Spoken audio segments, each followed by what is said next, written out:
O vindeiro 8 de marzo, no Día Internacional da Muller Traballadora, a CIGA quere evidenciar unha realidade. Cando as mulleres paran, o mundo ten que parar. Esta mañá a Central celebrou un acto previo a esa xornada de folga ás portas da Seguridade Social en Vilagarcía. A concentración serviu para evidenciar a discriminación a que se ven sometidas as mulleres, especialmente no ámbito laboral. A CIGA pretende, coa convocatoria desta folga, dar un golpe na mesa do que está da situación que estamos sufrindo as mulleres neste momento, ante tanta hipocresía que vemos todos os días, mesmo por parte das administracións, como 8 de marzo, a celebración dun día máis, mesmo felicitando as mulleres por 8 de marzo, cando eu creo que se algo hai que facer non é felicitarnos, porque non temos ningún motivo de celebración, senón de reivindicación e de recuperar ese día como un día reivindicativo. Para iso, a CIGA fai un chamamento ás mulleres a que apoien a folga feminista do vindeiro xoves. Esta folga está encadrada, sabedes, nunha movilización a nivel mundial con máis ou menos 60 países de todo o mundo que celebran esta folga.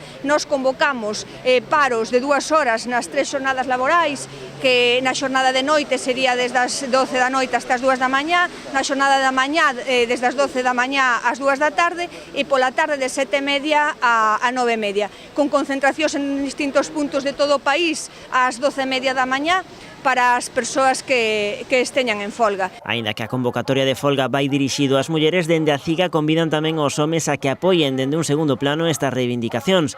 Todo din para lograr unha verdadeira igualdade de xénero no mundo laboral e na sociedade. Nos, dende a CIGA, convocamos as mulleres. Esta é unha folga convocada para as mulleres. Eso non quita que cando algún home individualmente ten esa posibilidade, pero nós convocamos as mulleres. Nós o que pretendemos é visualizar o que acontece cando as mulleres paramos. Ese día os homes tocalles estar nun segundo plano, que non acontece nada porque o fagan, e que sexan, que favorezan, que mobilicen todas as tarefas que poden facer, pero ese día que estamos en folga somos as mulleres.